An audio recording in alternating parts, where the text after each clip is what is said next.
কোটি টাকার ছাগল। এবারের সবচেয়ে বড় পশুটা আপনি কোরবানি দিতে পারেন, যার মূল্য কোটি টাকার চেয়েও বেশি। নিশ্চয়ই ভাবছেন এত টাকা কই পাবো।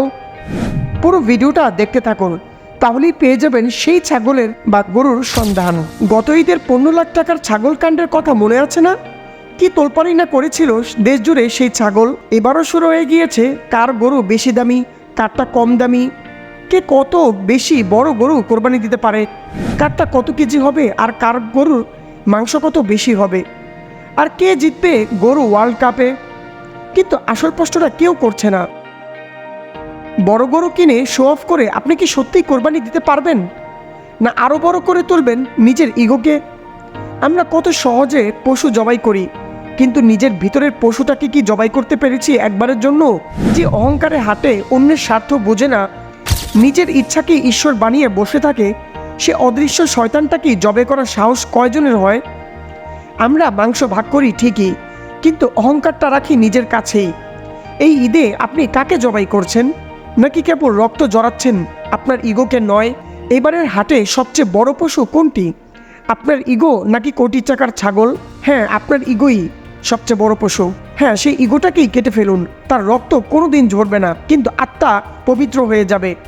নিজের আত্মাটাকে পরিশুদ্ধ করে তুলুন, যার কোনো ছবি হবে না, কোনো প্রকাশ হবে না, কিন্তু সেটা আল্লাহর জন্য করবেন। আল্লাহ কবুলও করে নিবে ইনশাআল্লাহ।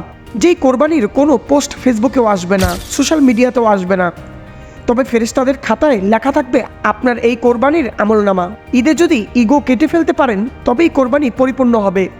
নইলে বড় গরু দিয়ে বড় অহংকারই জন্ম নিবে। জিতছেন ভাই, আপনি জিতছেন, আপনার গরুটা খুব বেশি দামি, আপনার গরুতে মাংসও বেশি হবে। এগুলো ভুল ধারণা, এগুলো কোরবানির আসল উদ্দেশ্য নয়। সেই সত্যিকারের জিতেছে যে নিজের আমিত্বকে কোরবানি করতে পেরেছে, যে নিজের হিংসা, লোভ, লালসা, অহংকার আর বড়ত্বকে পরিত্যাগ করতে পেরেছে। নিজের ভিতরের লোভ, লালসা, আমিত্ব ভাব, লোক দেখানো ধর্মীয়তা, মানুষের প্রশংসা পাওয়ার ক্ষুধা, এগুলো কাটাতে পেরেছেন, তাহলেই আপনি জিতেছেন।